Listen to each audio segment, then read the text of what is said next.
한 주간 잘 지내셨어요? 예, 이제 날씨가 조금, 무더위에서 조금 이제 선선한 바람이 불려고 하는데요. 저도 작년에는 보길도 선교를 가서 오늘도 우리가 이제 보길도 우리 그 오픈 채팅방에 보니까 오전에는 함께 보길도 동강교회에서 예배를 드리고 또 오후에는 배를 타고 노룩도로 가서 또 예배를 드린다고 합니다. 지난주에 양산 풀꽃교회 또 다녀오신 우리 아울리치 선교 대원들도요, 너무 수고 많으셨고, 우리 격려의 박수를 한번 드릴까요? 네. 함께 예배하지 못했고요. 또 오늘도 지금 보길도에서 많이 수고하고 있으시는데 참으로 오늘 말씀을 이제 들어가면서 우리 인생에 있어서 만남은 굉장히 중요합니다. 복된 만남, 그죠? 많이 기도하고 계시죠? 네. 기도 안 해도 뭐 잘 만나고 계시나요? 네. 우리는 매일 수많은 사람들을 만나며 삽니다. 그 만남을 통해서 그냥 스치고 지나가는 만남도 있지만 영향을 주고받죠. 크고 작은. 우리 교회 공동체에 이렇게 나오기만 해도 얼마나 멋진 형제 자매들이 있습니까? 그죠? 제가 아까도 우리 일찍 온 형제 자매들한테 누가 이렇게 커플링을 끼고 있더라고요. 예, 우리 또 전도사님 중에서도 막 이렇게 사귀게 되면 커플링을 끼고 싶은가 봐요. 그래서 몇 년 됐냐고 했더니 뭐 얼마나 됐다. 또 옆에 있는 제 자매한테 만나는 사람 없냐 그랬더니 없다. 너는 왜 안 만나냐. 예, 그런 이야기를 했는데요. 그래서 제 옆에 안 오는가요? 그런 얘기 듣기 싫어서. 그래서 우리 만나야죠. 만나야. 그 극동방송 1층에 이런 문구가 있다고 합니다. 한번 띄워주세요. 자, 우리 같이 한번 읽어볼까요? 영어는 안 읽어도 돼요. 한글만. 영어까지는 무리고 한글만 한번 읽을까요? 시작. 사람이 사람을 만나면 역사가 일어나고 사람이 하나님을 만나면 기적이 일어난다. 아멘. 한 번 더 읽을까요? 시작. 사람이 사람을 만나면 역사가 일어나고 사람이 하나님을 만나면 기적이 일어난다. 아멘. 하나님 만나는 기적이 일어나길 축복합니다. 사람도 만나세요. 그래야 역사가 일어납니다. 이렇게 만남이 참 중요하다. 짧지만 강력한 이 문장 안에는 우리 인생을 바꾸는 진리가 있다는 거예요. 그래서 우리 부모님들은 그래요. 우리 자녀들이 학교에 들어가게 되면 좋은 선생님 만나게 해달라고, 또 좋은 친구 만나게 해달라고. 왜냐하면 많은 영향을 받고 자라기 때문에, 그의 삶이 변화되기 때문에.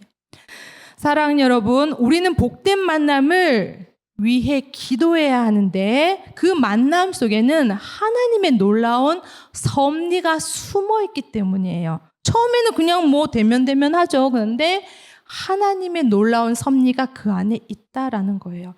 그 섭리가 드러나는 순간 우리 삶에는 상상할 수 없는 은혜의 문이 열릴 줄 믿습니다. 아멘. 기대하셔야 돼요. 기대하셔야 돼요. 반대로 하나님의 섭리가 감춰지는 순간, 그것이 바로 룻기 1장이었어요. 제가 지난번에 이제 설교했을 때 1장을 좀 다루었는데요. 하나님께서 그죠? 룻을 어떻게 인도하셨는지, 또 나오미의 가정을 어떻게 인도하셨는지. 그런데 1장 전체는 어떻게 보면 상실과 아픔의 그러한 내용으로 가득했습니다. 나오미 가정은 물질의 흉년을 피해 이방 모압 땅으로 갔지만 그 결과 어떻게 됐습니까? 결국 남편 엘리멜렉도 죽고 또 두 아들 다 죽었죠.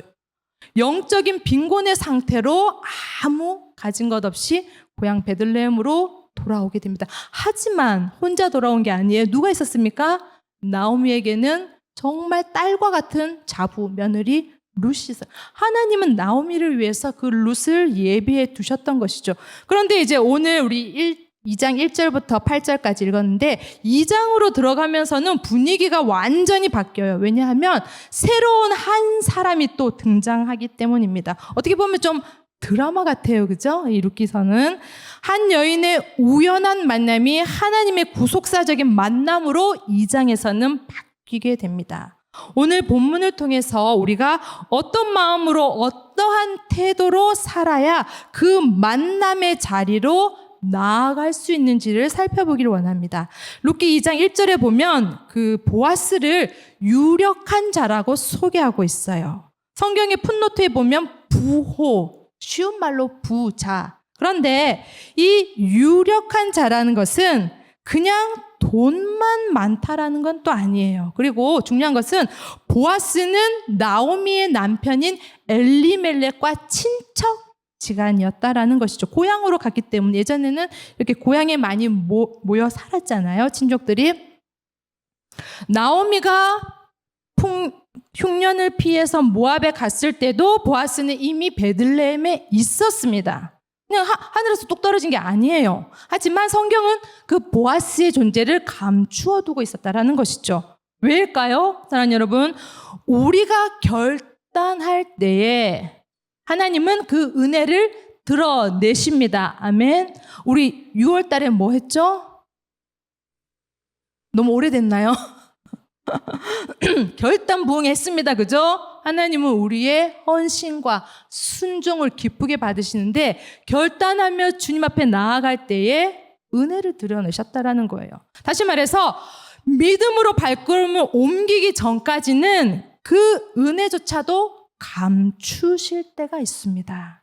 나오미와 룻이 베들레헴으로 돌아오는 믿음의 결단을 했을 때 비로소 하나님은 숨겨두었던 보아스를 드러내신 것이죠. 사랑하는 여러분, 하나님은 우리의 믿음의 순종 결단을 원하십니다. 우리가 지금도 순종하며 나아갈 때에 하나님은 감추어 두신 은혜의 문을 열어주실 줄 믿습니다. 또 다른 보아스는 엘리멜렉과 친척이었지만 아까 말씀드린 유력한 자라고 소개하는데요. 단순히 뭐 돈이 많은 부자가 아니라 말씀에서는 영향력과 인격까지 갖춘 사람이라고 합니다. 사랑하는 우리 자매들 좀 불러볼게요. 어떤 남자친구, 어떤 신랑감이 배우자 1순위예요? 제가 아까 그 자매한테 물어봤어요. 죄송합니다. 지금 뒤에서 막 그랬더니 내가 도대체 아니 그 자매는 사귀는 형제가 없으면 좀 이상한 자매예요. 너무 네 제가 오래 봐왔기 때문에 다들 뭐 자기 아닌가 이러고 있는데 아닐 수 있다는 거. 그런데 그래서 내가 뭐 어떤 사람을 원하냐? 너 나이 조금만 들면 이제 사람들이 막 눈이 높다고 한다. 저보고 다들 그랬거든요. 전 눈이 바닥에 있었어요. 바닥에 이렇게. 근데 뭐 결혼 안 했다는 이유로 눈이 높습니까? 아니에요. 그래서 우리 자매한테 물었더니 성실하고 착하면 되죠. 그래서 내가 아니 우리 동관계 청년부 다 그런 형제들인데 아멘이에요. 우리 형제들 지금 그 자매 누군지 밝히면 할렐루야 아멘 할 텐데. 아무튼 그래서 굉장히 소박해요. 꿈이 그죠? 억대 연봉에 외국 대기업에 그런 거 원하지도 않고 믿음 좋고 성실하고 내가 그래서 다 그런 청년들인데 아니에요? 맞잖아요. 제 눈에 다 그렇게 보이는데 어떻게 보면 돈 많고 영향력 있고 인격까지 좋은 이 1등 신랑감인 보아스가 왜 나이가 많도록 결혼을 하지 못했을까요? 눈이 높아서 그런가요? 모르죠. 우리는 보아스가 아니니까. 그런데 이 보아스의 출신 배경을 한번 살펴보면 놀라운 사실이 숨어 있습니다. 마태복음 1장에는 예수님의 계보가 나오거든요. 예수님이 어떤 계보를 통해서 태어나셨다. 거기에 보면 5절에 보면 살몬은 라합에게서 보아스를 낳았고 보아스는 룻에게서 오벳을 낳았고 보아스의 이름이 마태복음에도 등장을 하는데요. 5절에 살몬과 라합이 보아스의 부모님이었어요. 여러분 라합 누군지 아시죠? 처음 듣는 분 없으신 것 같아요. 라합 다 알죠? 여리고의 기생, 정탐꾼을 살려준. 혈통과 가문을 중요시하는 유대 사회에서 보아스는 자기 엄마가 라합이었어요. 사랑하는 우리 여러분, 결혼할 때요. 저도 이제 결혼했지만 사실 우리 미혼 남녀들은 굉장히 많은 걸 생각하시더라고요. 아직 만나지도 않았는데 이미 막 소설에서 저기까지 가 있어요. 애까지 낳았어 벌써. 만나서 상견례를 하면 저 집안에서 우리를 어떻게 생각하면 혼자 막 상상의 나래와 함께 요즘 그 연애 프로에도 많이 나오잖아요. 그죠? 제가 좋아하는 나는 솔로부터 시작해가지고 스토리들 보면 뭐 더 주눅이 드는 거야. 어머 난 저런 뭐 미모도 아니지만 연봉도 어머 우리 집은 또 죄송하지만 좀 엉망진창이고 꼭 우리가 원해서 그런 거 아니잖아요. 그런 아픔과 슬픔 때문에 굉장히 위축되는 거예요. 나 같은 사람 누가 좋아할까? 어쩌면 보아스도 자신의 어머니가 여리고 이방 여인 가나안 거기다가 떳떳이 내세울 수 없는 그런 직업을 가졌던 어쩌면 많이 부끄러웠을 수도 있어요. 우리 부모님 다 소중합니다. 그런데 나는 소중하지만 내 남자친구가 내 배우자가 우리 부모님을 좀 사회적으로 너무 좋지 않은 만약 그런 직업을 가지고 계신다면 어떻게 생각할까 걱정이 되겠죠? 그래서 어쩌면 보아스는 자랐을 때부터 이런 말을 들었을지도 몰라요. 저봐. 보아스의 엄마는 기생이었대. 그러한 꼬리표가 계속 달려 있었다는. 사랑하는 여러분, 낙인, 꼬리표 굉장히 이게 아무것도 아닌 것 같아도 그 사람한테는 상처가 됩니다. 듣기 싫어요. 인정하고 싶지 않아요. 원망해요. 근데 어떻게 하겠어? 그런 집안에 태어났는걸요. 우리가 부모님을 부인할 수 있습니까? 아니에요. 어떨 때는 내가 왜 이런 가정에, 그죠? 뭐 이혼한 가정, 그 다음에 한부모 가정, 슬픔과 아픔이 있는 그런 가정에서 태어난 내 자신이 초라하고 부모님이 원망스러울 때도 있지만 하나님은 그렇지 않다라는 것이에요. 그런데 보아스는 그런 상처가 있었어요. 그래서 어쩌면 결혼도 쉽지 않았을 것입니다. 그런데 하나님은 보아스의 그러한 상처를 사용하셔서 오히려 룻을 따뜻하게 품어주셨을 거예요. 뭐 다 그런 건 아니지만 우리 형제들 이렇게 가만히 보면 이 배우자 상에 있어서 싫다 해도 엄마 같은 자매들을 좋아하더라고요. 저희 남편만 그럴까요? 저희 남편이 과묵한데 물어보니까 제가 시어머니하고 이게 공통점이 많대요. 이게 뭐 좋아해야 되는지 말아야 될지는 모르겠는데 그래서 내가 뭐가 공통점이냐 물어봤거든요. 그랬더니 저희 어머님도 권사님이세요. 굉장히 막 헌신하셨던. 근데 권사님이셨는데 저희 어머니는 이제 이렇게 좀 연세가 드셔서 새벽 기도는 못 가시는데 아침에 눈만 뜨시면 극동방송을 트세요. 여러분 극동방송이라는 게 있습니다. 찬양도 나오고 설교도 나오고 있어요. 저도 이제 새벽 기도 갔다 오고 또 저도 집에서 뭐 아침에 눈만 뜨면 극동방송을 틀거든요. 우리 남편은 집에서도 이게 자꾸 나왔는데 결혼했더니 이게 똑같이 또 나오잖아요. 서로 짜고 한 거 아니에요, 시어머니랑.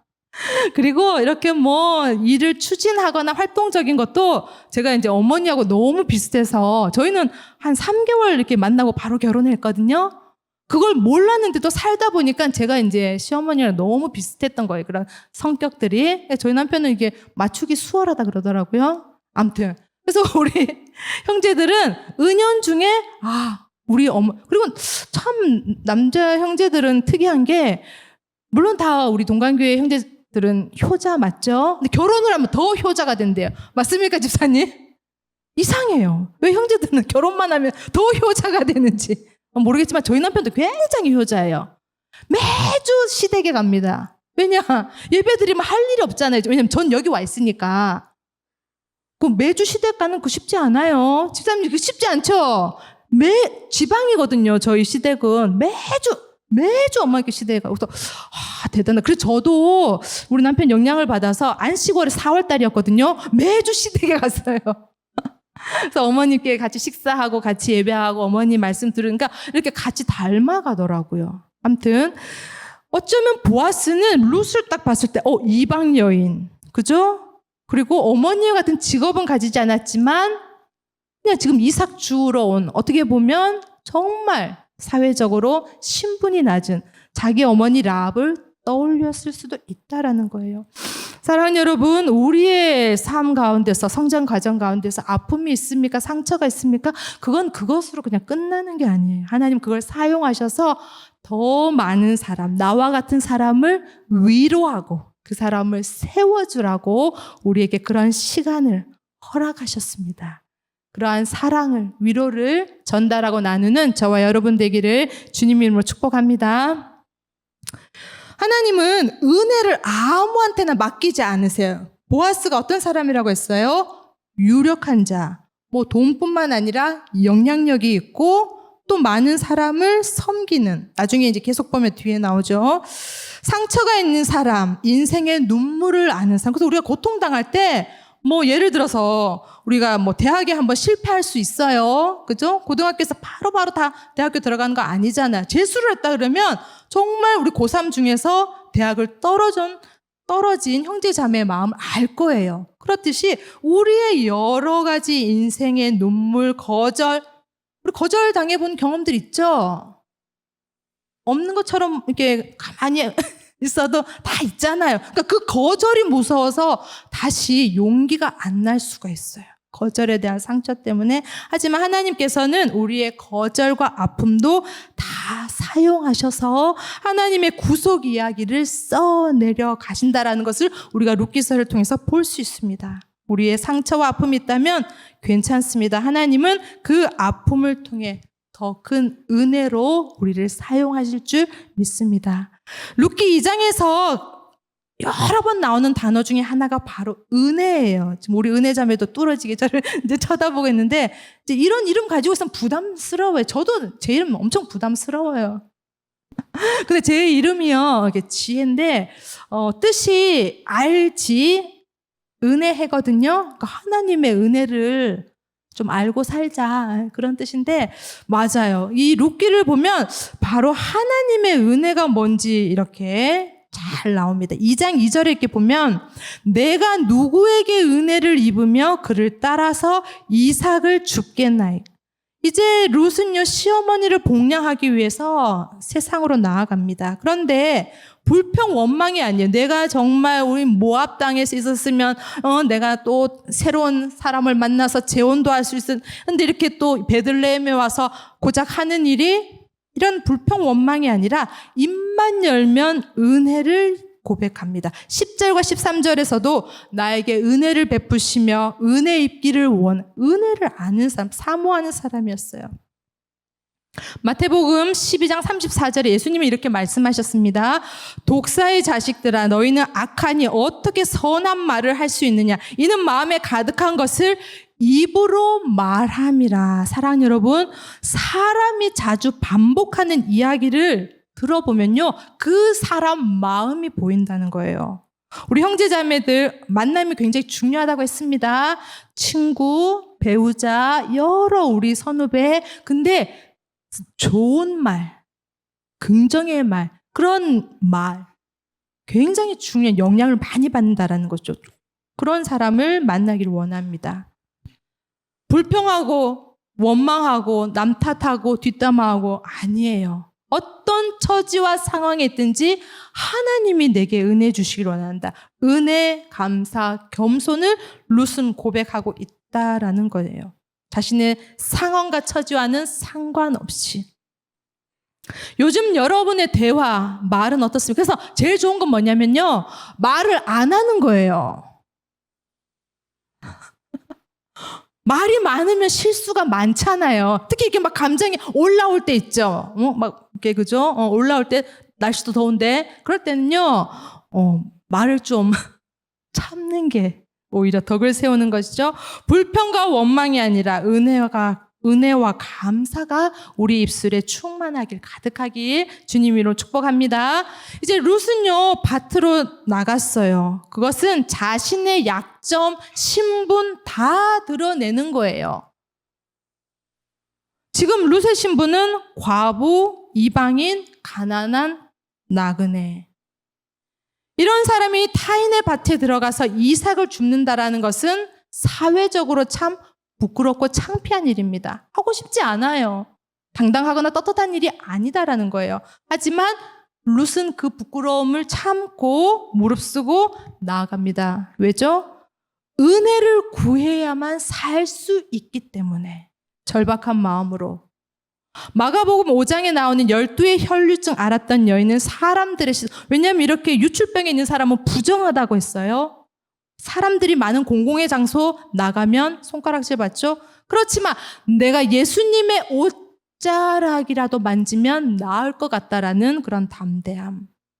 누가복음 18장에 등장하는 맹인 역시 다윗의 자손 예수여 나를 고쳐주소서.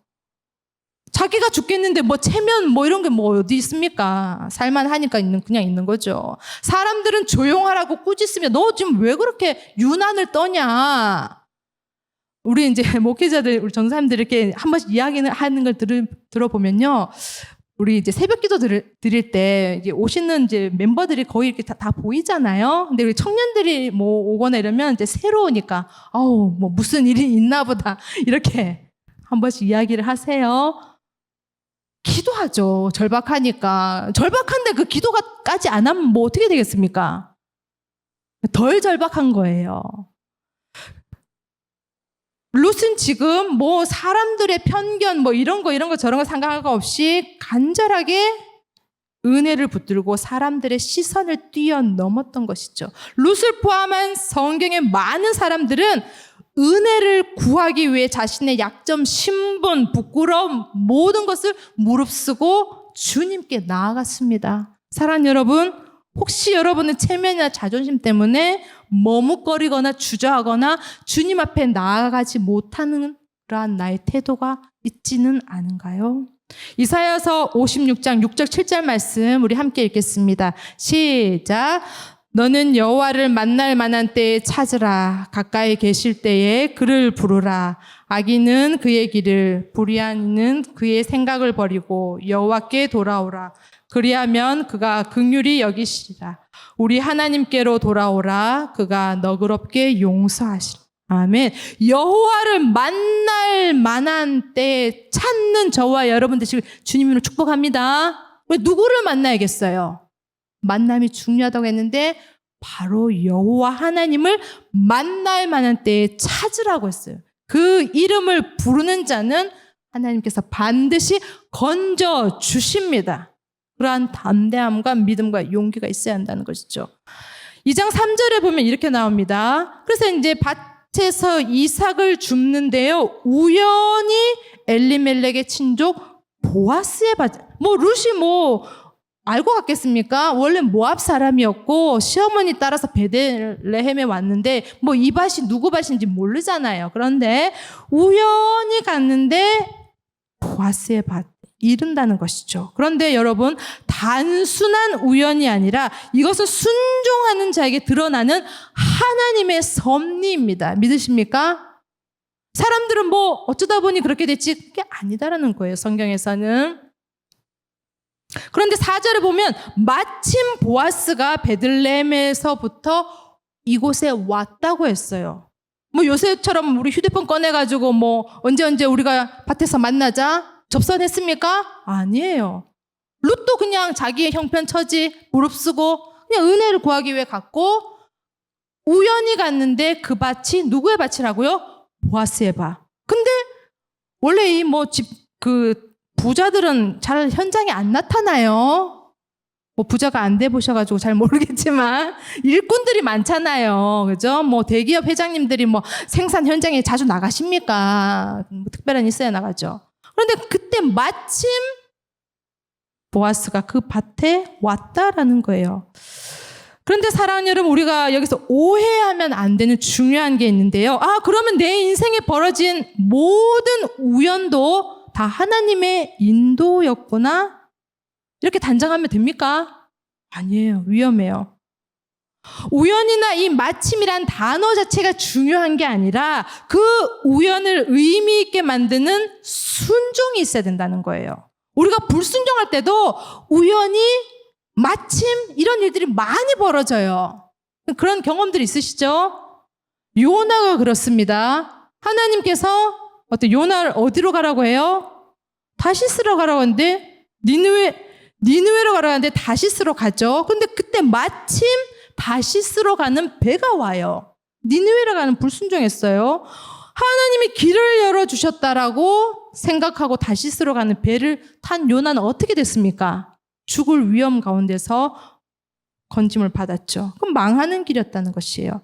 우리가 가는 길이 불순종의 길이라면 우연히 생긴 일도 하나님의 인도가 아닐 수 있다라는 거예요. 오히려 하나님께서 그것을 막기 위해 허락하신 경고일 수가 있어요. 그래서 우리는 성령 안에서 우리의 걸음걸음을 하나님께서 인도해 주시도록 깨어 기도해야 됩니다. 하나님, 저는 분별력이 없습니다. 이 만남이, 이 길이 하나님의 뜻인지, 우연히 하나님의 섭리인지, 아니면 그냥 내 걸음을 멈추게 하는 그러한 사건과 만남인지를 분별할 수 있어야 한다라는 것이에요.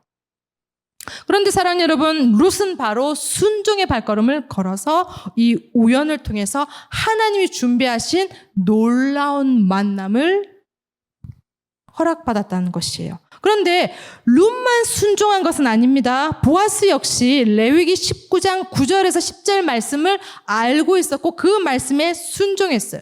레위기 19장 말씀에 보면 밭에 있는 모퉁이의 곡식과 떨어진 이삭은 다 거두지 말고 가난한 사람과 나그네를 위해서 좀 남겨두라는 율법이 있었어요.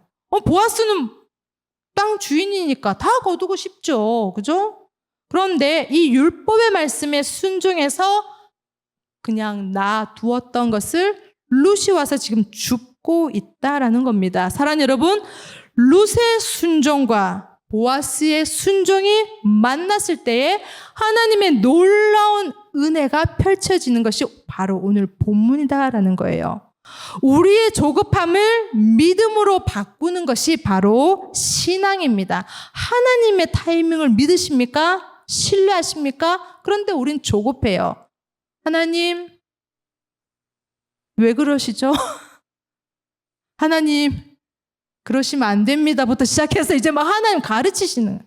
하나님, 이때입니다. 하나님, 더 늦으시면 안 돼요. 뭐 이러면서 그 타이밍을 막 기도하면서 하나님께 강요하는. 그렇지 않으면요, 마치 하나님께서 나를 사랑하시지 않는 것, 내 인생에서 관심이 없는 것 마냥 하나님을 오해할 때가 있다라는 거예요. 바둑의 고수는 전 바둑을 잘 못 들지만 한 수 한 수를 두면서도 요 앞의 수가 아니라 한 10수, 50수까지 내다본다고 합니다. 복귀할 때 그걸 다 바로바로 하죠. 마찬가지로 하물며 하나님께서 저와 여러분의 인생, 지금과 앞으로와 마지막을 모르시겠습니까? 가장 좋은 길로 인도하신다라는 그 확신과 믿음을 우리에게 주시는 그것이 바로 신앙이에요. 내가 구한 것이 내 때에 내 방법대로 이루어지지 않는다라고 해서 조급하고 기도의 자리를 떠나고 하나님께 등을 돌리고 그것은 신앙이 아니다라는 것입니다. 하나님의 타이밍은 오늘 우리 인생에 있어서도 여전히 유효할 줄로 믿습니다. 그 시간과 타이밍을 신뢰하는 저와 여러분 되시길 주님 이름으로 축복합니다. 결국 하나님의 이 타이밍 속에서 우연히 마침이 역사가 일어나죠. 보아스는 묻습니다. 6장 7절에서 저 소녀는 누구에게 속하였냐? 뭐 처음 봤겠죠, 그죠? 그랬더니 이제 일꾼들은 익히 소문을 들어서 알고 있었던. 저 사람은 나오미와 함께 모압에서 온 소녀인데 아침부터 와서는 잠시 집에서 쉰 것 외에 계속 지금 성실하게 일하고 있습니다라고 일꾼들이 소개하는데 거기서 보아스가 깜짝 놀랍니다. 그래? 이 하잘것없는 이삭 줍기 일을 저렇게 성실하게 하고 있다니? 룻의 성실함이 보아스의 호의를 끌어내었죠. 만약 룻이 불평하며 게으르며 땡볕에 내가 지금 뭐 하는 거야? 왜 이렇게 간식은 또 안 줘? 이렇게 불평하며 이삭 줍기를 게으르게 했다면 일꾼들의 눈에도 보아스의 눈에도 은혜가 없었을 거예요. 그런데 성실하게 자기의 맡겨진 일을 감사함으로 했을 때에 은혜를 입게 된다는 것입니다. 그러면서 보아스는 룻에게 다가가서 12절에서 이런 말을 합니다. 여호와께서 내가 행한 일에 보답하시기를 원하며 이스라엘의 하나님 여호와께서 그의 날개 아래에 보호를 받으러 온 내게 온전한 상 주시기를 원하노라. 아멘. 사랑하는 여러분, 8월 10일 오늘 이 예배 자리에 우리가 지금 앉아 있는 것, 어쩌면 이것이 우연처럼 보일 수도 있어요. 그냥 내가 뭐 매주 습관처럼 청년부 예배 안 가면 안 되니까. 우리 순장님이, 간사님이 연락하니까 오신 분 없으시죠? 우연히 온 것이 아닐 수도 있어요. 그런데 하나님의 말씀 통해 우리는 알게 됩니다. 바로 이 자리가 하나님의 날개 아래 은혜의 자리, 복된 자리일 줄로 믿습니다. 하나님의 보호를 받으라고. 여러분에게, 여러분 인생에게 하나님은 보아스를 준비하고 계신다는 것이죠. 그 보아스는요, 부자, 유력한 사람이 아니라 어쩌면 기회 아니면 회복의 사건일 수도 있다라는 거예요. 이제 제 이야기를 하고 이제 설교를 좀 마무리하겠습니다. 저에게 있어서 8월 달은 좀 의미가 굉장히 큰 달이에요. 우리 12월까지 1년 12달이 있지만 중요한 건 제가 8월 달에 태어났다는 거예요. 여러분한테는 안 중요하죠? 제가 이렇게 8월 달에 태어나서 그런지 저는 별로 더위를 잘 안 타요. 그냥 믿거나 말거나. 근데 그거는 저희 엄마가 고생을 하셨던 거고 저는 세상에 나온.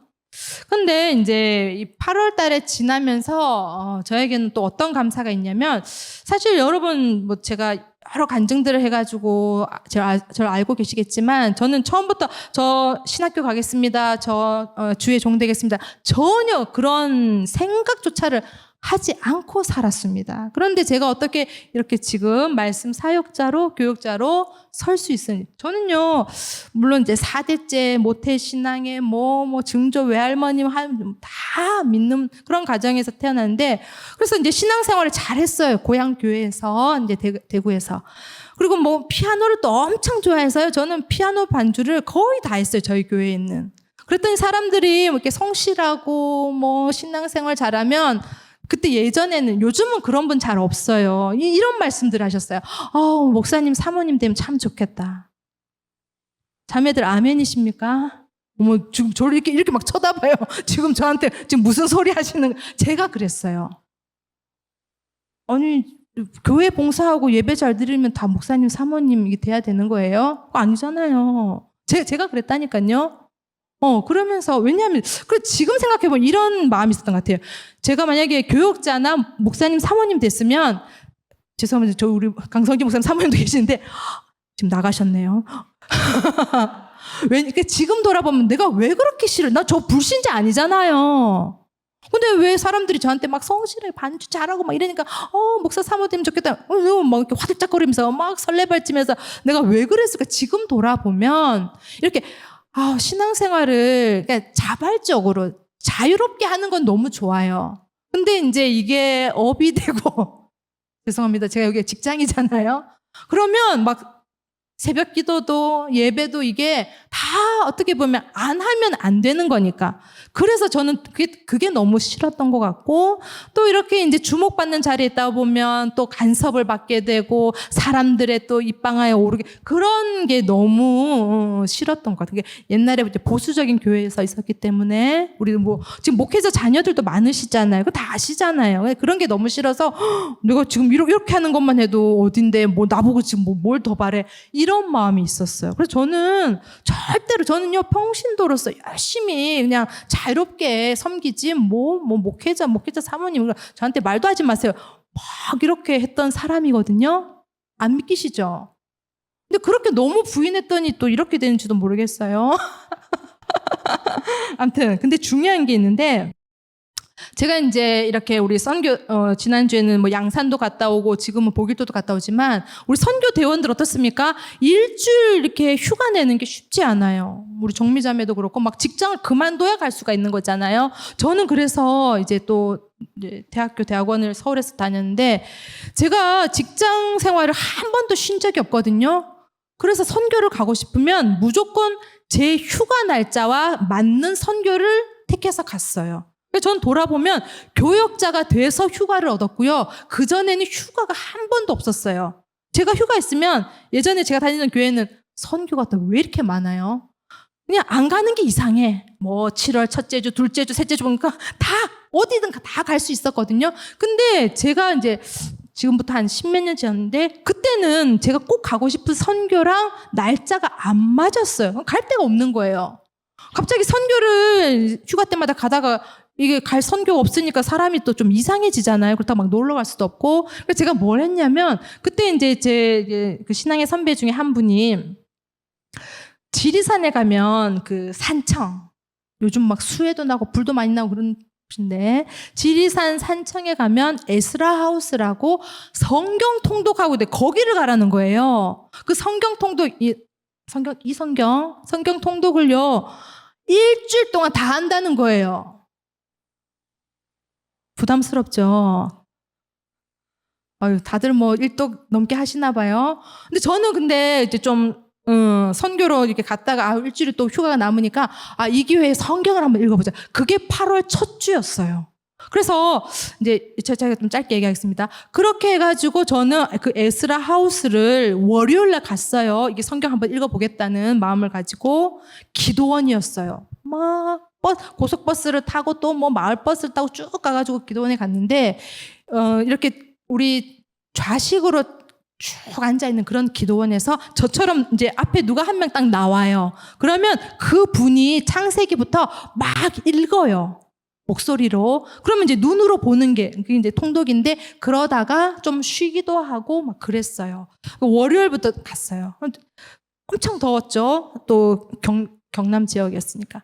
그런데 뒤에서 제가 앉아있는 곳에 뒤에서 에어컨 바람이 너무 센 거예요. 근데 내가 이러다가 감기 걸리겠다. 내가 내일은 화요일이죠. 내일은 이 바로 에어컨 나오는 자리가 아니라 이 좀 사이드 자리에 가야 되겠다. 그런 생각을 했어요. 그래서 거기서 이제 막 합숙을 다 하거든요.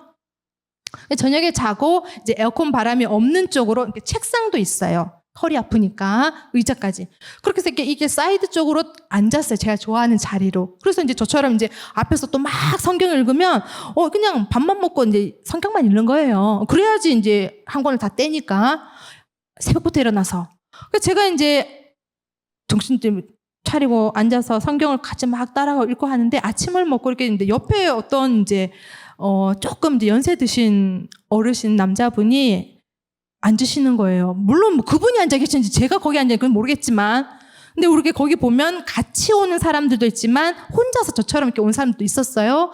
좀 쉬는 시간이 또 그분이 저한테 묻는 거예요. 어디서 왔냐고. 말 안 하면 이상하잖아요. 근데 난 말하기 싫은데. 그래서 저는 저는 서울에 청파동에서 용산구에서 왔습니다. 이랬더니 그분이 저는 부천에서 왔어 이러는 거예요. 안 물었어요. 그러더니 왜 왔니 저보고. 그래서 제가 여차저차해가지고 선교를 못 가고 왔습니다 했더니 자기는 또 그 어르신 또 얘기를 하시는 거예요. 자기는 이제 피택 장로님이래요. 사실 이제 우리 교회에서도 이렇게 직분자를 뽑으면 투표해가지고 바로 그 다음 주부터 장로님 되는 게 아니에요. 한 뭐 5개월, 6개월 동안 이렇게 영적인 훈련하는 기간이 있으시거든요.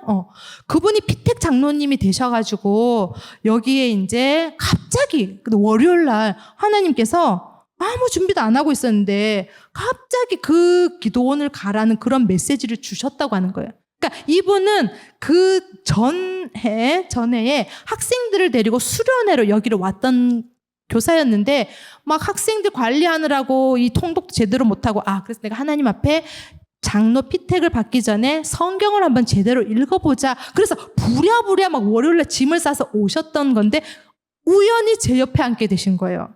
저는 에어컨이 싫어서 그 옆에 앉았고 그렇게 앉아서 이제 계속 이제 다른 건 못합니다. 성경 통독만 해야 돼요. 66권 다 읽어야 되니까.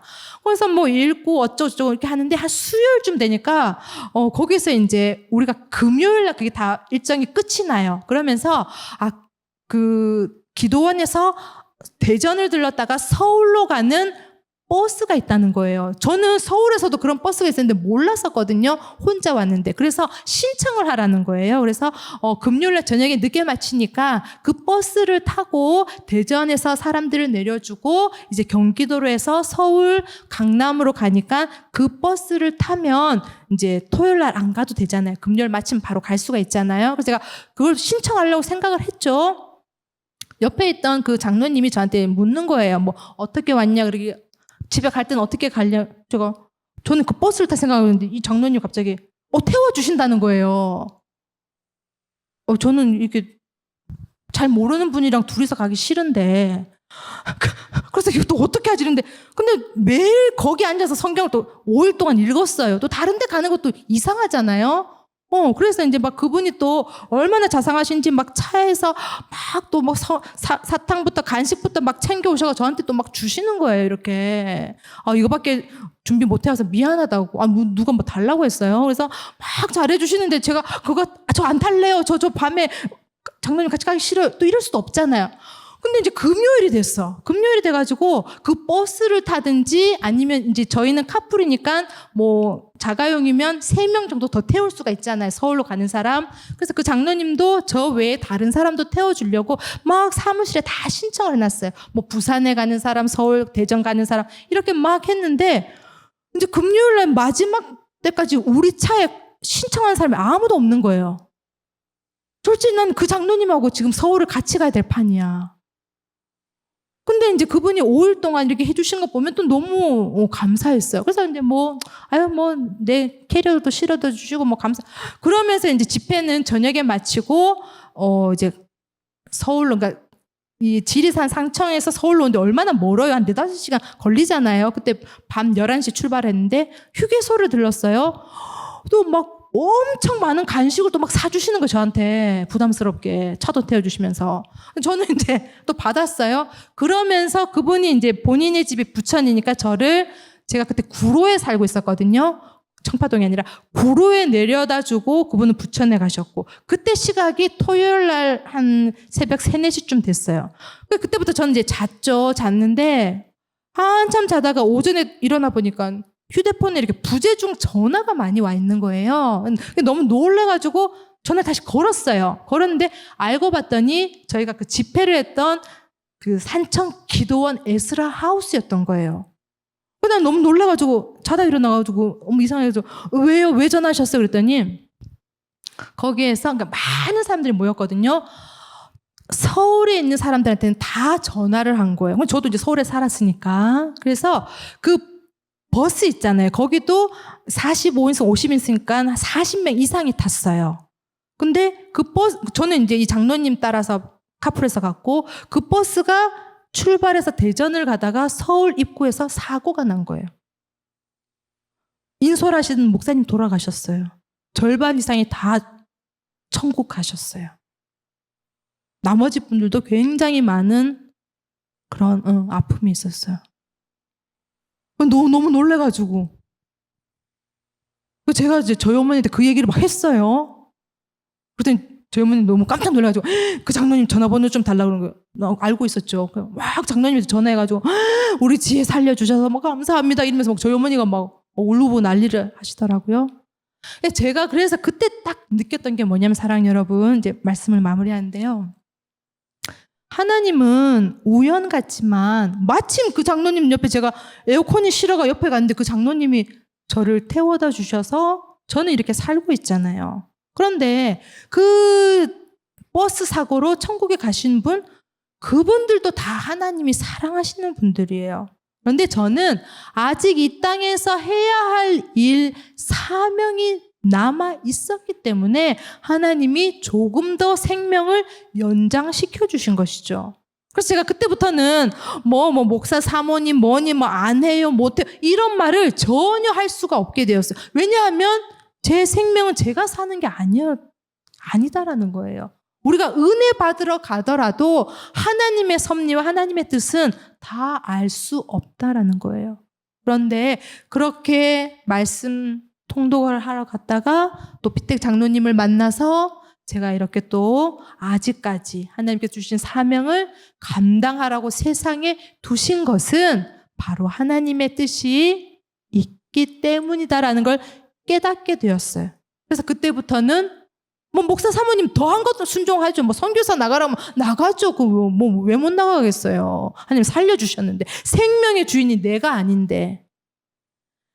말씀 마무리합니다. 사랑하는 여러분, 룻의 순종과 보아스의 순종은 결국은 예수 그리스도의 순종을 보여줍니다.